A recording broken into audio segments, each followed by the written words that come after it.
Hey guys, Chase with Sherpa Equipment Company. Today we're going to be installing this Crestone rack on the 5th Gen 4Runner. You'll notice this truck does not have a factory rack on it. It rolled in with no rack, so if you need help removing the factory rack, reference the link in the video and we'll help you out with that. Otherwise, we're going to jump right into this install and go over what you're going to be receiving in the package from us. So we're going to go over what you're going to be receiving from us. You're going to have your side plates. We're going to set those aside for right now. You'll have your crossbars, your wind fairing. You're going to have your mounting feet. You're going to have 2 middles and 2 rears. The rears have an R, the middles have an M, and then you're going to have your adjustable feet up front. You're also going to have a big pile of hardware. I like to separate it all out before I start the install. You'll have a little thing of Loctite and a sticker. So we're going to go over real quick a couple things I like to do before even getting into the install. And this will just make your life a little easier down the road.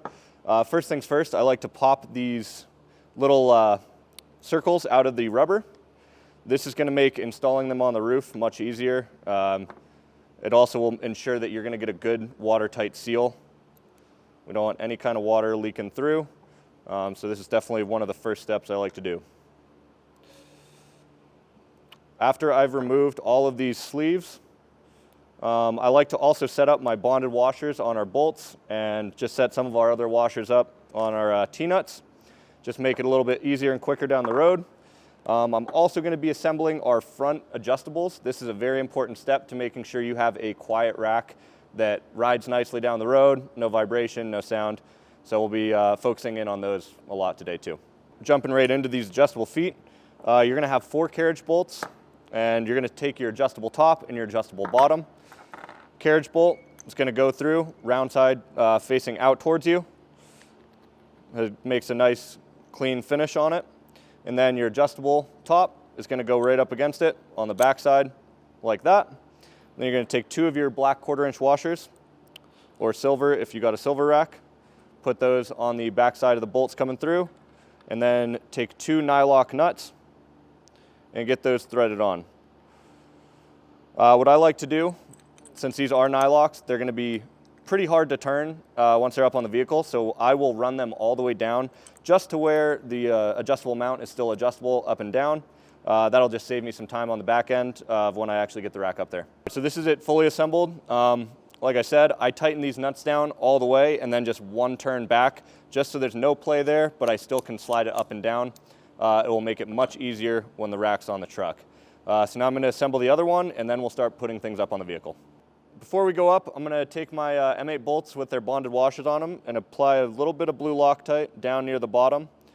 This is just going to seal the threads, make sure your bolt doesn't back out, a little extra security. Once I have my Loctite on the bolts, we're going to head up to the roof. We're going to be grabbing our metal sleeves, our rubber, our M8 bolts, and our mounting feet. We're not going to be doing the adjustables yet, but we'll grab our middle and rears. Okay, so now we're up at the top of the vehicle. You're going to notice these white sleeves that are coming out of the roof. Those are going to be where your bolts are going into, and what your metal sleeves that we removed from our rubber spacers are going to be sliding over. We get a lot of questions about if one of those is damaged or missing or whatever. That's not a huge issue. You're just going to want to make sure this fits as tightly over that sleeve as you can get it. I know sometimes if you've already had a different rack on, they might be damaged, they might be mushroomed out. It makes it a little bit difficult to get on, but you want to really take your time, work it around, make sure this sleeve sits flat on your roof over those white sleeves in the roof. That's going to help with your watertight seal and help the rack sit properly. So we're just going to jump right in, going to get those installed on those white sleeves. We're going to do this on all 4 on this side. These white sleeves are in really good condition, so go on really easily. Then we're going to take our rubber and simply slide that back over those metal sleeves that we just installed, making sure they sit flush on the roof. These aren't side specific, so whatever orientation they go on is perfect. Now that we got the rubber and those sleeves installed, we're going to take one of our rears and one of our middles. These, again, also are not side specific. So the way that this mount is going to sit is different than all of our other mounts. The flat face is going to sit outside, so your mounting face is going to face towards the center of the vehicle. And we're going to install these before getting anything else going. All we're going to do here is get this finger tight, and we're going to leave that loose until until later in the video. This is going to be also a crucial step in getting your rack to sit snug on the front. We'll explain that a little bit later, but finger tight on these for now is perfect. Once you get this side done, we'll go to the other side and do the same thing. These are installed on this side, the mounting feet. You'll notice these are still loose. You can still move them around quite a bit. That's totally okay. They're just finger tight. Strong enough to hold the rack on and the side plates once we get them up here, but not tight enough to suck them down and get in their permanent spot yet. Now that the mounts are all just finger tight up on the roof, we're gonna go ahead and get our side plates up there as well. To do this, I'm gonna have Trevor step in here and give me a hand. You can do it by yourself. A little bit awkward, kind of a balancing act. But to do this, we're gonna take 4 of our socket buttons. We're gonna take 8 of our quarter washers, and we're gonna just install 4 of those onto those socket buttons right off the bat. The other 4, we're just gonna take up to the truck with us. And then we're also gonna grab 4 of our nylock nuts. We're gonna take our side plate. Trevor's gonna line it up for me and hold it while I get these bolts started through the side plates. And what we're gonna do is focus on getting just one end to start on both. So you'll notice your middle mounting location is gonna be a shorter slot here. And we're gonna feed the socket button in from the outside through the mount, washer on the back, and then I'm just gonna get this nylock started on it. And then since we're up here, we'll do both at the same time. Again, it's gonna go socket button, washer, side plate mount, washer, and then nylock. And I'm gonna leave both of those loose, just enough to keep them supported on the vehicle. And then do the same with the rear. The rear mounting slot is gonna be the one directly in front of the final crossbar slot. And once all 4 of these are up, you'll notice that we still can slide the rack back and forth to find out the correct position on the truck. And we'll adjust from there once we get our other side plate up.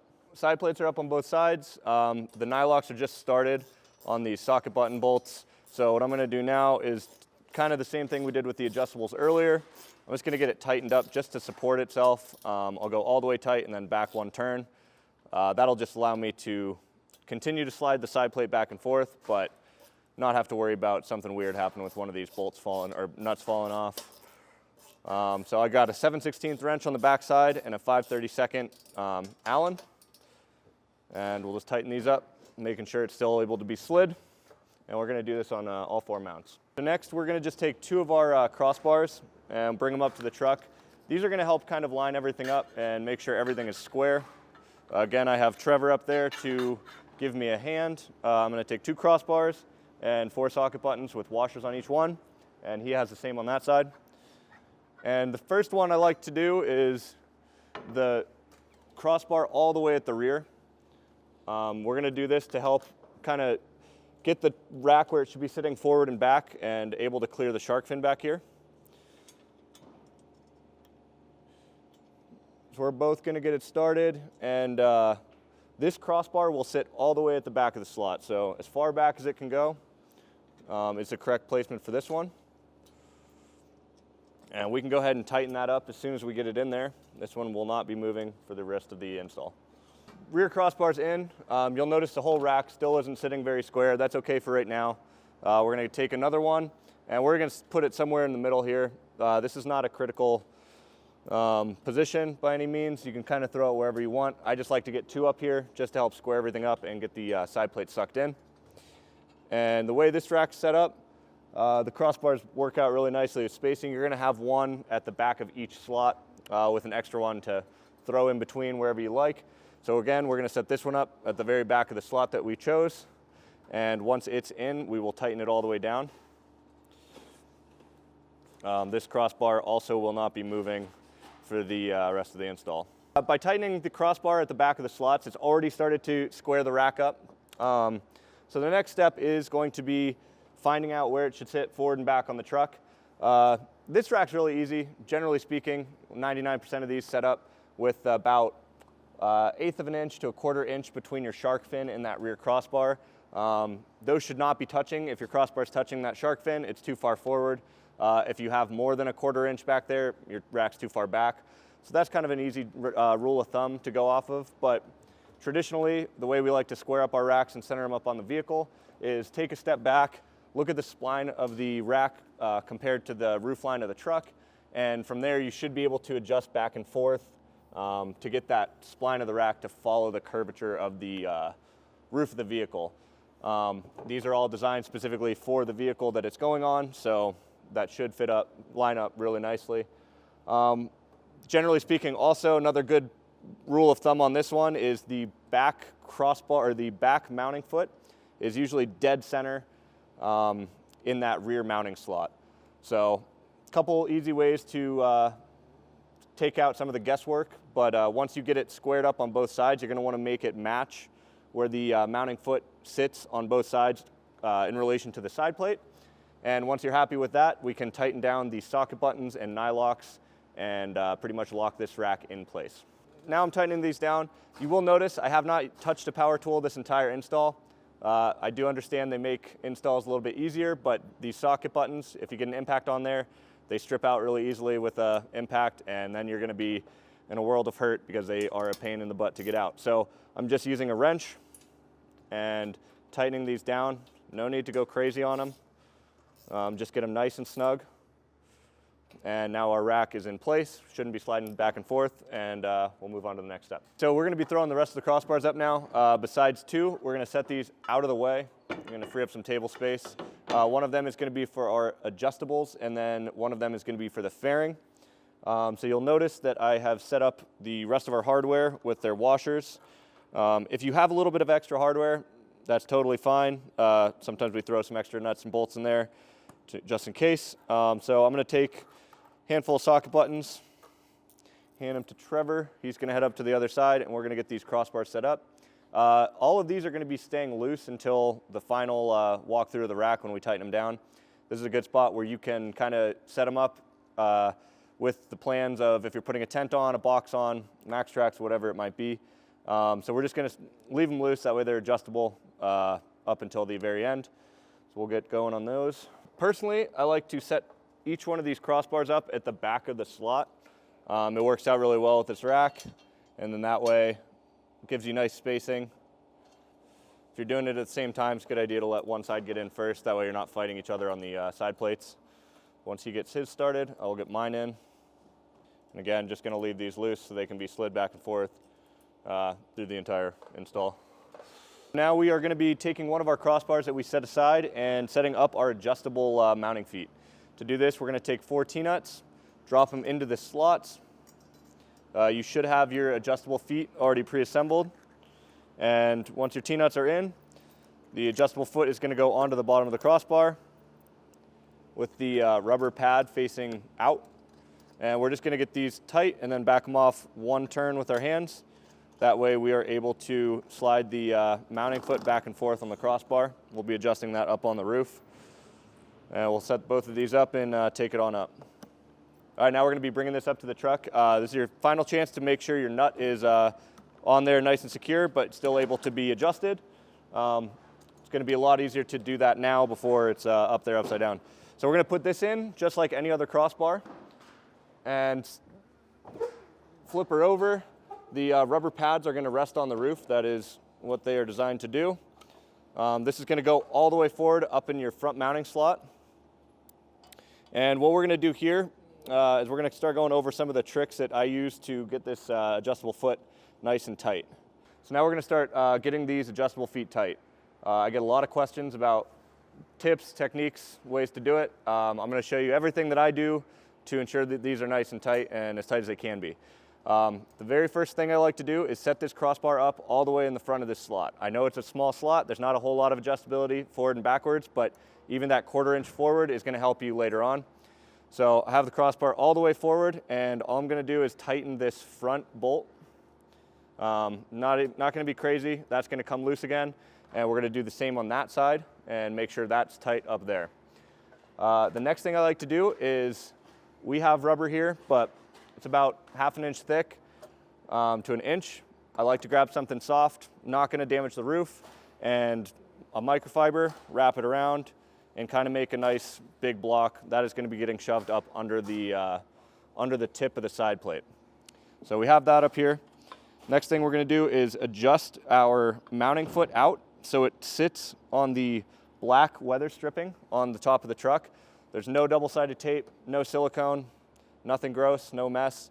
We're just going to have this sitting out there on the weather stripping. If it rests up against your side plate a little bit, it's totally okay. Not going to make any noise there. But you want it to sit on the weather stripping as much as you can. Before we even adjust that down, we're going to tighten the bolts that go up into the crossbar. So I have a 7/16 wrench. Make sure it's still sitting where I want it to sit, and tighten those bolts that go up into the crossbar. This is going to lock that mounting foot in place and ensure it's not moving back and forth on me. So another important step that we did not forget about is that the roof bolts are still loose on all of our mounting feet. That is going to be critical here. It's going to give us a little bit more upward play when we're getting these things tightened down. So if you already tighten those, loosen them up now. Those are going to help a lot. So I got my little block. You can use anything, bunch of rags, cardboard, whatever you can find laying around, and pull up on the tip of the side plate with about as much force as you can get, and then shove your little block up under the tip of the side plate. You're going to notice that lifts it up quite a bit. You can adjust your adjustable mounting foot down now, and that's where we're going to tighten it. This might take a few times going back and forth, but this method will work, and if you get it tight enough, you will have a completely silent rack. So it's important to take your time on this step, really go back and forth, get it as tight as you can, and yeah, you'll have a good, nice fitting rack. So now that I adjusted it all the way down, I'm going to make sure it's all the way down. I'm going to put my thumb on top of the mounting foot and kind of just keep downward pressure on it. And our 7/16 is going to go on the back side, and we're just going to tighten down on the nylock that's on the back of that carriage bolt. Once these are tight, you should have a pretty sturdy side plate, and you can slide that out. The rack will kind of settle down, and I can already tell by moving it without that side even tight, that's going to be a pretty good fit. So we're going to do the same thing on the other side, and then we'll check in and see where we're at. So I got the other side all adjusted up as much as I can. Good way to test if it's tight is you should be able to move the entire truck back and forth without it moving on the weather stripping at all. So I still have a tiny bit of movement here, but I think my final adjustments are going to take that out. So now this is where I'm going to loosen that front bolt and then shove this back to the back of the slot. What that does is works the adjustable mount up the curve of the roof, so you're going to get a little bit tighter there. Doesn't seem like a lot again, but it can make a big difference and can just be that final little edge you need to get everything nice and secure. Once it's at the back of the slot, I'm going to tighten that down. And then the final step to tightening everything down is grabbing a 13 with a socket, or a 13 millimeter socket with an extension, and going to tighten down the roof bolts now going into the roof from the mounting feet. This is going to suck the rack down even more. After that, we should have a completely sturdy rack. When tightening these down, it's really important to know that you can way over tighten these since they're on a rubber block. You can pretty much suck that thing down, compress it all the way to the roof. So it's really important not to over tighten these. If you over tighten it, you start to risk water intrusion through the bonded washer because it's crushed out too much. So what you're looking for is just tighten it down until that bonded washer starts to flatten out. You don't want it to be 100% flat, but once you start to see it flatten out and that rubber come out of the edges of that bonded washer, that's plenty tight. I know with these, it's really easy to get carried away because like I said, you can just tighten forever. But it's really important not to over tighten. It's also a good idea to work back and forth evenly on these bolts. Don't go all the way tight with one and then go to the other one. It's a good idea to get a few turns on the forward one, a few turns on the back, and kind of alternate back and forth. This will just make sure everything sits flat on the roof, and again, ensure that watertight seal that we're looking for. So now that everything's tight, roof bolts in through the mounting feet, I'm going to work my way around and tighten down these crossbars. It's kind of a good time to do it, just a final check, make sure everything's square before we get that fairing on. It'll also help me with my final test on kind of shaking the rack back and forth, making sure it's not moving at all. These amounts get extremely difficult to adjust when your fairing is on, so that's why you'll notice it's been off this whole time. We're pretty much going to finish the rack before putting that fairing on. That way if there are any adjustments, it makes it a little easier for us. So like I said, I'm just going to work my way around the rack, make sure everything's tight, then we'll move on to the fairing. Okay, so we've worked all the way around the rack, ensured everything's tight from the crossbar bolts to the mounting bolts that go into the roof. This should be the tightest that this rack can get on these adjustable feet now at this point, and you should be able to move the entire vehicle no problem with right up by those adjustable feet. There should be no movement. If you have a little bit, you can't get it fully tight, usually not the end of the world. It should still be pretty quiet for you, but ideally you get those things planted, no movement whatsoever. Now we'll get the fairing on. The final step is going to be installing the fairing. To do this, we're going to take our 6 remaining T-nuts, line up our fairing with the crossbar, and kind of just flush up the edges. And then I like to draw a little imaginary line between the holes for the bolts and the crossbar. That's where I'm going to end up setting my T-nuts up.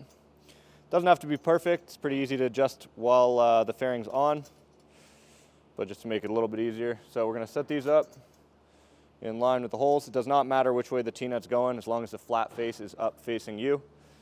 And then just set our fairing onto the crossbar. So we're going to take our 6 short socket buttons, and I like to start in the middle. Just get it threaded into that T-nut below. Now you should be able to adjust or find your other T-nuts by sliding it and exposing them below the fairing. Once you got all of these on, we'll take it up to the truck and throw it on. And you should have 4 socket buttons remaining with their washers. You're going to flush up the ends of the fairing to the end of the crossbar and tighten these down. These do not need to be crazy over tightened.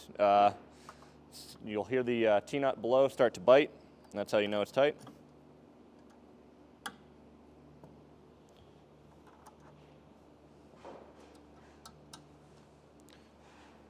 Now that we got those 6 bolts tight, let's take it up to the truck. Another good time to have your buddy step in. You don't want to rest this on the roof. And we'll just get the fairing started, and we'll adjust up and down here once we get all 4 bolts started. Final adjustment that you're going to be making is sliding your fairing down. I like to make the edge trim line up with the tip of the side plate. Should be pretty nice and flush. If you set up your rack correctly, you should have somewhere between a 1/4 and a 1/2 inch gap off of your roof. Very important on our racks to not have your fairing sitting on your roof. That makes noise, destroys paint, and causes all kinds of issues. So the gap on the roof to the rack is completely normal and intended. Once you get that flushed up to the bottom, tighten it down, check your clearance, and you should be all good to go. Fairing's in place. That's the final step for this install. So it's a good idea to go around one more time, just make sure all those bolts are tight. It's also a really good idea after driving it for a few days, a few hundred miles, go back through, check that hardware one more time. You don't want anything backing out if you take a trip. Don't have any hardware backing out on you. So other than that, if you run into any issues during this install, please do not hesitate to reach out. One of the members of our team will be happy to help. Other than that, the rack looks great on the truck. Thanks for watching.